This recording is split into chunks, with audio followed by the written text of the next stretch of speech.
Assalomu alaykum hurmatli dehqonlar. Bugun biza Greenly ko'chatxonasidamiz. Husan bilan Sardorbeyning ko'chatxonasida tashrif buyurdik.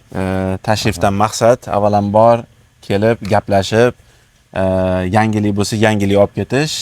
Ya'ni ikkinchi sabablardan biri bizani yangi navimiz ekilgan. Yangi emas, endi Pink Sky shu bozorda 4-5 yil ekilyapti, sotilyapti. Dehqonlar kelib zakaz berib ketibdi.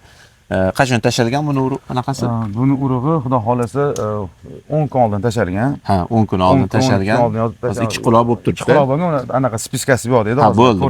Taxminan 10 kun, 12 kun oldin tashalgan. Pink Sky. Shuni ko'rib, rasm videoga olib, отчетini olib ketaylik degan maqsadda keldik. Chiqishlari yaxshi, Aziz aka.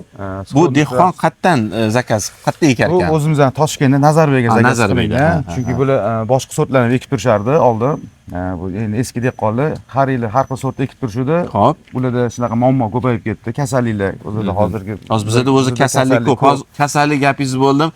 Tanlamayapti. Kuzmi, qishmi, bahormi, yil butun любой payt tushyapti. Sharoit yaratib bersa kasallik shu. Любой payt tushib ketaveradi. Bahormi, yozmi farqi yo'q. Endi shunaqa deymiz, lekin o'shanga stoychilik, o'shanga kasallik yuqoriroq bo'lgan sort eksangiz nisbatan tushmayapti.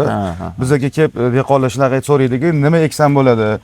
Ben kasal tushirib, fuzor tushadi yoki TVLC tushadi, muammo ko'payib ketyapti, hosil ola olmayapmiz deganda men nisbatan kasallikka chidamliroq sort deyman. Endi men o'zim kuchlidan beri shu mana shu fito bilan ishlayapmiz. Pink Sky'ni ko'proq men o'zim tavsiya qilaman. Nimagaki, men shu dehqonlarga berib, oldin ham ektirib anaqa qilgan shekilli. Albatta, o'zim ham ekkanman. Dehqonlarga tavsiya qilaman. Nimagaki, ertaga ekib turib, yaxshi sort deb ekib turib, boshqa sort ekib turib, virus tushib ketganda, mana shunday qotib qolgandan ko'ra, buni ek deb boshqa sortga nisbatan anaqasi qanaqadir mazasizdir, bir narsa sal pastroq bo'lishi mumkin, balkim deb o'ylayman. Lekin hosil oladi. Hosil oladi, 100% hosil oladi. Hosili 2 kilo, 3 kilo deshadi boshqa ro'ziylarni. Endi konkurensiya nomini aytolmayman. Lekin bunda men o'zim bergan joylarim kamida 4 kilo, 5 kilodan kamiga aylantirmagan. Endi yaxshi qaralgan joy undan ham ko'p bo'lgan. Birinchi zo'r tarafi, menga yoqadigan tarafi dehqonlarda virus tushmaydi.